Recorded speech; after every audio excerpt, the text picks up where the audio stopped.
Wesley invites Chief O'Brien to a party. Commander Flaherty speaks 40 languages. And Dr. Pulaski did not bake Kyle Riker a cake. Hello, everybody, and welcome to The Seventh Rule with Cirroc Lofton. Hello, hello.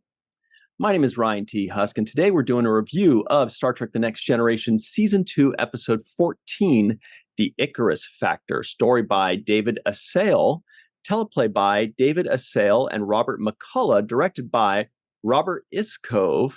This was April 22nd, 1989, after a couple weeks off. We have a very special thanks to give to Susan Parker for sponsoring this episode. Thank you very much, Susan Parker. Miss Parker! Miss Parker! Somebody's got to know what that is. I don't know. Somebody's got to guess. Decide now. Everybody in the comments below, make your guesses. Miss Parker! See, Cirroc, you're like, wait a second. I think I almost got it. Make your guesses. At the end of this segment, I will reveal the answer. How you doing today, Cirroc? I'm doing good. It's making me think though. Is it like making me think of like Guess Who's Coming to Dinner or something? I don't know what movie that's from, but Miss Parker just don't know. Okay. All right. I'm doing good though. I'm doing good. How about you? Pretty good. This is an episode that we have referenced before with this Anbo-Jyutsu stuff, and Lower Decks, I think, did an Anbo-Jyutsu thing once, and everybody kind of laughs about this, and I don't know why they laugh about it. I can tell you why I laughed about it. The reason I laughed about it is as follows. Hang on. Everybody, please make sure that you are subscribed to this channel. You give this video a like, give us a 5-star rating if you're listening in, and a nice review. We really appreciate that. And we also really appreciate if you go to patreon.com/the7th-rule, or just search for the 7th Rule on Patreon and become a patron for as little as $1 a month. Thank you very much. The answer is because they called it, what he called it, like the height of the evolution of martial arts or something like that. That's what he called it. The ultimate evolution of martial arts. Yeah.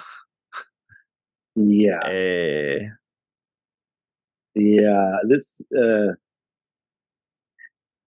I think this episode was a bunch, there were a bunch of things that didn't align right for me, for the setting being in the future. There were certain things that popped out that seemed to date this episode thematically in a time period not being properly set in the future, in my opinion. And that's one of them. The Anbo-Jyutsu really looked remedial, and we talked about the American Gladiators. Yeah, I was waiting. I was like, here comes the American Gladiator talk. Totally. I mean, it was there's like American ice and storm there, Yeah, 2 people on the pedestal. You got to knock the guy off the pedestal. You got 2 big giant Q-tips in your hand. It was the same concept, if I'm not mistaken. And with like a laser thing too on one end. Zip, zip. Yeah.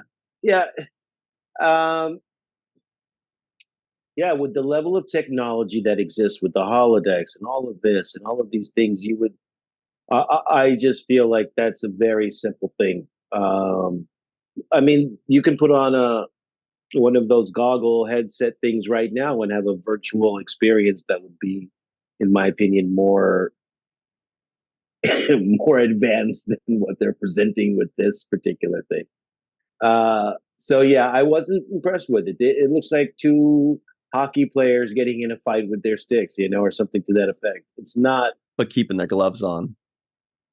Right. It's not that it's not that advanced to me. So I was a little underwhelmed by that part of it. And then what also, going deep into the story, the concept, they're not good at writing family on this show, in my opinion. It's all dysfunctional, and that's where Deep Space Nine has a better platform when it comes to Well, writing for family. DS9 absolutely got it right. I mean, it's a whole Yeah, show about family in the truest sense. Yeah. yeah, and this is not well done. In the, I didn't feel a connection between him and his dad at all, which you would think there would have to be one if you are in the situation that he says he was in, which is, having a mom die young, which basically is almost like the Jake story to some degree, Hmm. Riker's story, growing up with his dad and mom dies young. But in in this particular case, it's like he doesn't have a dad like Sisko, Yeah.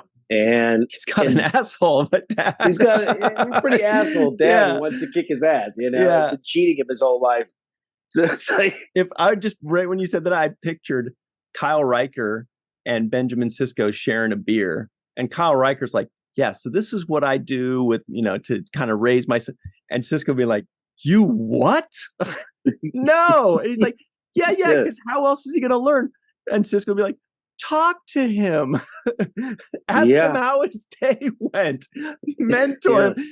But then, but yeah, but what about beating him up? Isn't that also kind of no? You don't need to do that.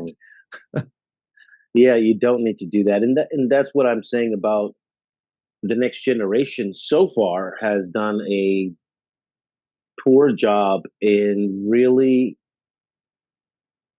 capturing the dynamics of the kinds of families that we're used to having in our lives. Mhm. A lot of this stuff is dysfunctional families, and that's actually one of the sad things. If that is what we're looking forward to in the future, which is, oh, we have this great benevolent place and everybody's doing great around the universe and the galaxies, and we're doing all of this good stuff, but yet our family units are broken and not working properly. Yeah. That's not a good trade-off to me. That's not a good trade-off. Yeah. Couple things to toss in there. One is Beverly Crusher. I think that's the one good example I can think of in 2 seasons, but she's off the show. So great job Yeah, there. So they had yeah, one good family dynamic. But yeah. then the other thing is, um, shoot, I lost it because I got stuck on Beverly telling Wesley to shut up. And I was like, well, except for that one moment. But in general, it's, that was the one good dynamic. Oh, that's the thing is like, I agree that if that's what we're looking forward to is all of these broken homes and all of these unhappy people, not to play amateur screenwriter, but I get that you've got to create conflict. My screenwriting professor used to always say, nobody wants to watch The Village of Happy People. If it's a village of Mhm. happy people, nothing happens. It's no conflict, right? But there is some very, very interesting and nuanced conflict to be had between two nice people. Like it makes it a lot harder to tell somebody something that they don't want to hear if they're a nice person. If they're a jerk, then yeah, it's easy to be like, hey, you can't do this, you can't do that, that's an order. But if they're a nice person, now we're watching the actor's inner turmoil of like, I really don't want to tell her that, or I really don't want to tell him that because he's such a nice, and the person's being so nice and being like, oh, here, I made you a cake. And they're like, oh God, I have to tell him the bad news. You know what I mean? That Mhm. creates a lot of conflict too. And, I do hope we see more of that. And I think we will as the show matures. But yeah, it's a good point about a lot of broken, family dynamics so far in these first 2 seasons. Yeah, a lot of broken family. And yeah, and there's a lot of backstory there, and this is the reality for a lot of people, including myself, who grew up in a single parent household with in a divorce type situation. So it is a real thing that people grow up like this, but it also was something that you would hope down the line in the future when certain things like maybe drug addiction becomes dealt with, right? And maybe financial problems becomes obsolete because we're living in this future where money doesn't have the same meaning that it does as it does today. So if we remove these factors, then you would expect healthier relationships to develop, I assume. But what I do see a lot of is unhealthy kind of relationships. Um, you know, Starting from the top, Picard off the top. He doesn't really have a functionally good relationship with Crusher. There's this undertone of like romance there, but it's not functional though. It's not like this is how we're going to do it. That was when he went And then to her when she came.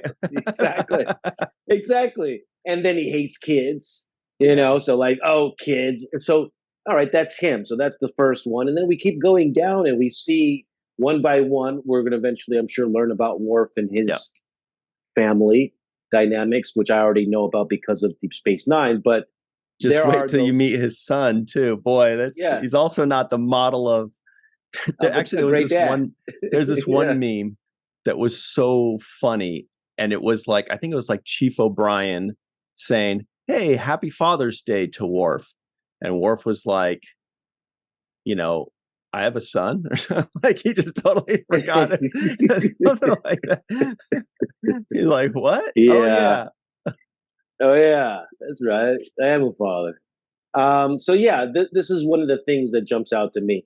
And not only are the relationships in the family dynamic relationships kind of flawed in a lot of ways, but it's also the relationship dynamics. Like the way the dad was referring to Riker and Troy's relationship seemed awkward to me. It didn't feel loving. It didn't feel welcoming. It didn't feel like they even had a conversation that would allow them to kind of explore how they feel about it. It was just more like commentary. And I just didn't, feel it that much. So there's a lot of dysfunction So aboard the ship.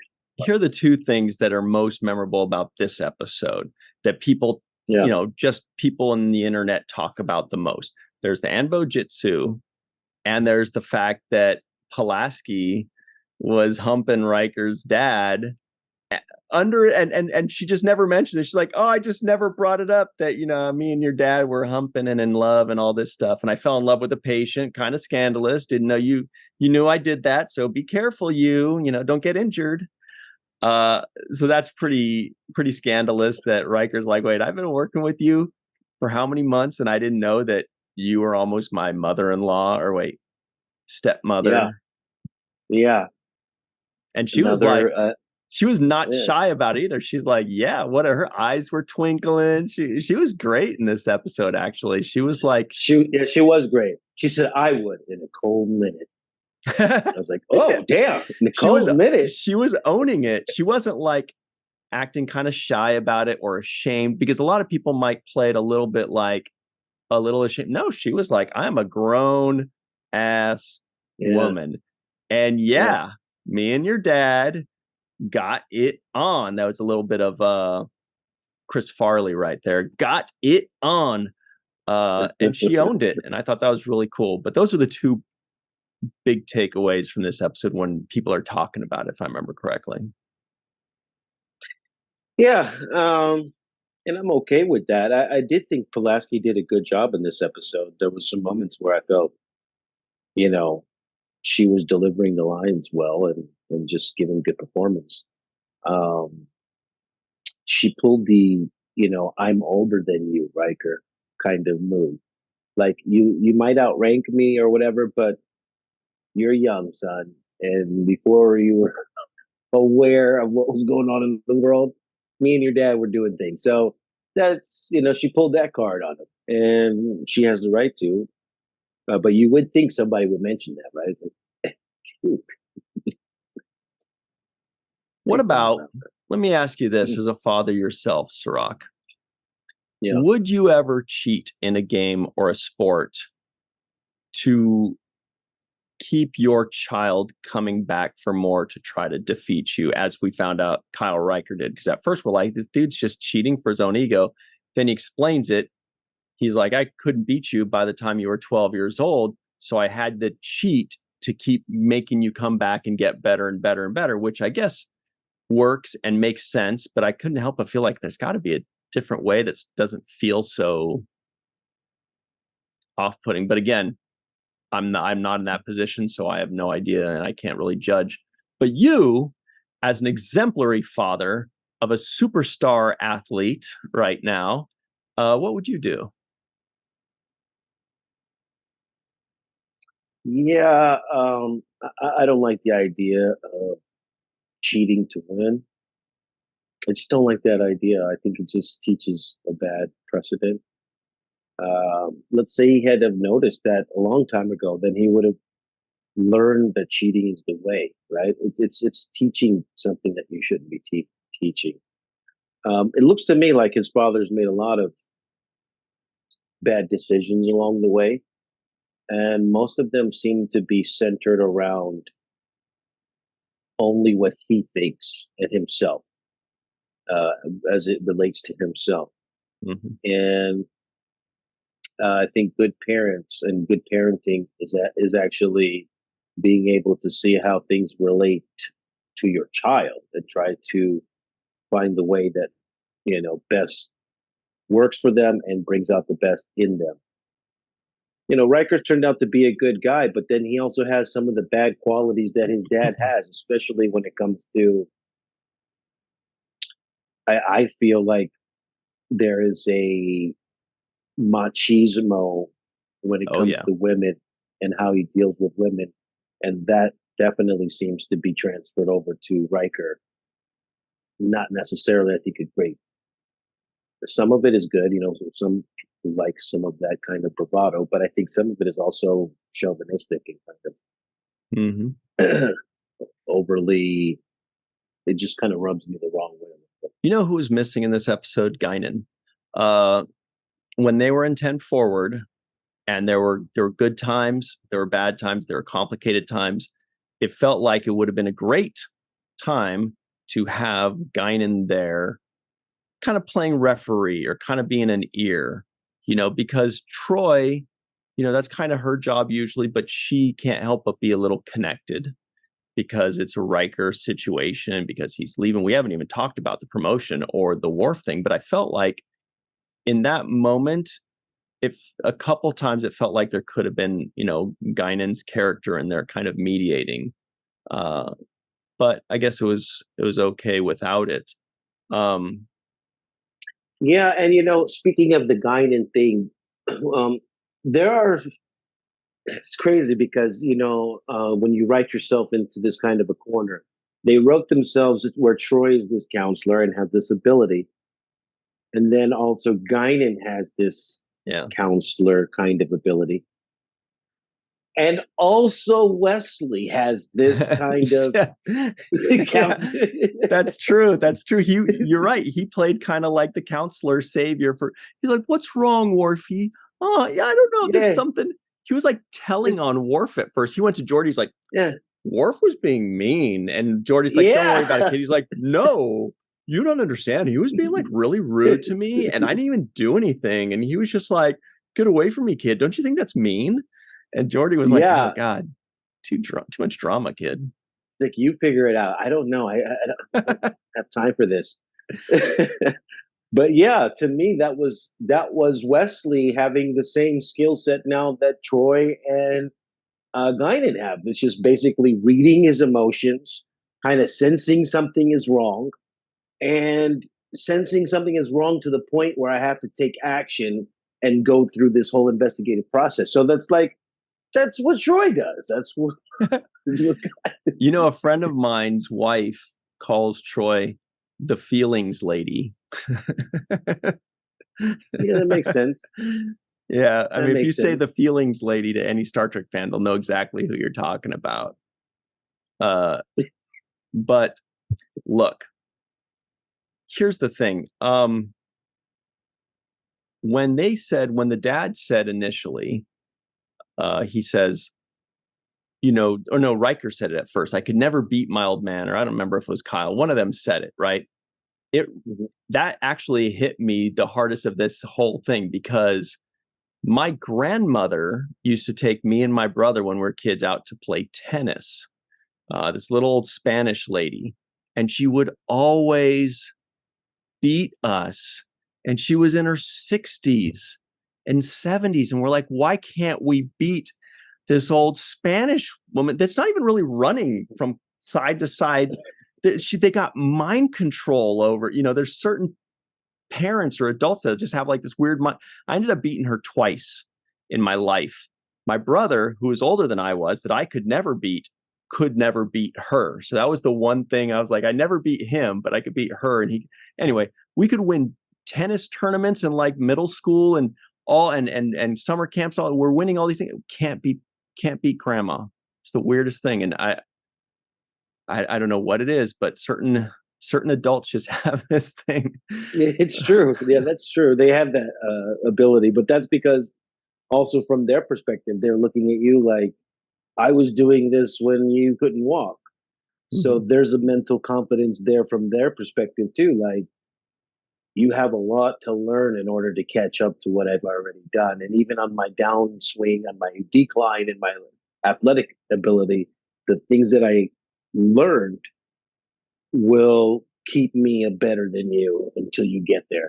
So that makes sense to me. And it's something that parents do. And I mean, beating your kid in a sport is the right thing to do, in my opinion. I thought you were going to say feels good. I thought you were going to say beating your kid in sports just feels so good. Like you have to challenge them. Like, what's the opposite to let them win? Right. And then if you let them win, then they feel there's nothing else to learn, because they're like, I mastered this thing. I beat the person who's done it the whole life. And I know everything already. And the idea is to teach somebody that they have more to learn, that there's more there's work to put in, there's practice to put in, there's more to learn. And so you have to beat them so that they know that. But that's the juggling act, right? That's like, if you go hard on the kid, it could be discouraging. But if you go easy on the kid, you're not helping them to get better, right? That's kind of like that fine line. That's, I don't know. I like to talk my way through it. This is my own way of, when I'm parenting or talking with a kid that I'm trying to teach something. If I'm playing them in chess, for example, I will say, this is what I'm doing. I will move my piece and let them know, as I'm moving my piece, what my strategy is, how I'm setting them up for another move. So I'll tell them, I'm moving my bishop here so that I can move my queen here and get you in checkmate. Do you see how this offense is working? And you have to see those steps ahead in order to make moves. And it's the same thing. I'm going to be instructing while I'm playing with you. So I'm going to not try to block your shot like Shaq, but I will show you that the defense is going to slide here and they will be here. So you have to figure out a way to get your shot off in a different way. It's not about punking them or, showing how your dominance over them. It's about instructing, in my opinion. It's about teaching. But dominating them is pretty fun too, though. My dad taught me how to play chess he just started playing without his queen at first. And then when I could beat him without his queen, then he would just play without a rook. And then when I could beat him without a rook, he'd play without a knight. And then when I could beat him without the knight, then, we just play. Yeah, that's cool. But I like that. Look, everybody, let's take a break here, because now I feel like going to a playground and taking on a bunch of 13-year-olds at basketball for some reason. I just want to, I was picturing you, Cirroc, just like blocking people, like Shaq, just being like, here, take a shot. Oh, sorry. You should have, Anyway, because I want to talk about Worf and, Miss Parker. It's from the movie Friday, the 90s hit Friday by Ice Cube with Chris. And it was that guy, that preacher that kind of came up, and he was Bernie Mac. It was Bernie Mac. Yeah, right. And he went up to the two guys. He was like trying to get, some reefer or whatever. And they're like, no, no. And then he turns around and he sees Miss Parker and he just ditches them so bad. He's like, Miss Parker, right away. Okay, Beautiful. there it is. One of the most quotable movies ever. All right. We'll be right back on the seventh rule.